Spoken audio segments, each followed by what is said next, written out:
Il y a 15 ans, quand j'étais encore kiné, j'ai une patiente qui m'a dit une phrase qui a vraiment tout changé. En fait, elle avait un problème d'épaule chronique et je savais pertinemment, au fond de moi, que tant qu'elle changerait pas des choses dans sa vie, son problème d'épaule ne changerait pas. Le jour où je lui ai suggéré ça, vous savez ce qu'elle m'a répondu? Elle m'a dit, vous savez moi, je suis pas heureuse, mais je suis pas malheureuse. En gros, ça voulait dire, j'ai pas envie de changer. Et moi, à ce moment-là, ça a fait tilt, ça a été le déclic, je me suis dit, je ne peux plus soigner les gens qui ne veulent pas devenir acteurs de leur propre vie. Et ce qui est fou, c'est quand j'ai pris cette décision, c'est moi qui suis devenue actrice de la mienne parce que j'ai décidé de quitter mon métier. Alors oui, c'était un peu radical, mais je pense que j'avais fait le tour de mon métier. Par contre, je me suis retrouvée dans une situation un peu délicate parce que je me sentais perdue et je savais pas du tout ce que j'allais faire de ma vie.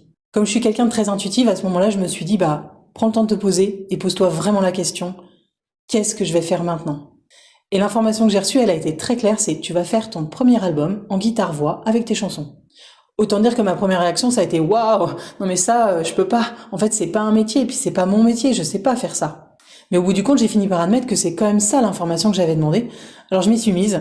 Et ce qui est drôle, c'est que l'album, il a été fait en 1 mois et demi. Tout s'est vraiment enchaîné et il est sorti le jour de mon anniversaire. D'avoir fait ça, ça a été un point clé dans mon parcours parce que c'est la première fois que je me disais vraiment oui à moi et que j'osais sortir vraiment de ma zone de confort pour aller montrer au monde qui j'étais, ce que j'écrivais et ce que j'avais vraiment au fond de moi. Ça a été le début d'une nouvelle aventure. En 2013, j'ai créé ma première entreprise en tant qu'artiste et animatrice d'ateliers d'art.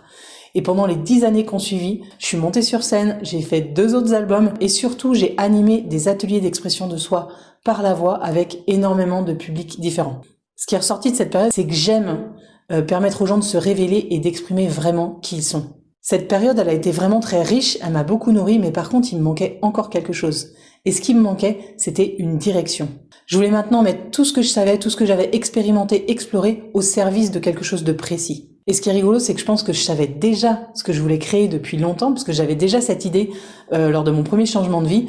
En fait, je voulais accompagner les gens à trouver leur voie, c'est-à-dire à faire professionnellement quelque chose qui leur ressemble. Et moi, pour ça, il fallait que j'admette que le cœur de mon métier, c'était l'accompagnement.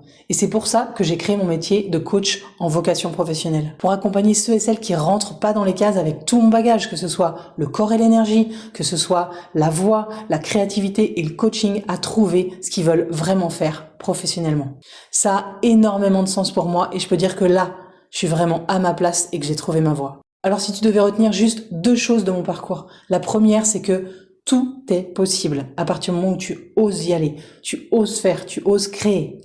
Et la deuxième, c'est que si moi, j'ai réussi à créer mon métier et à trouver ma voie, toi aussi tu peux le faire.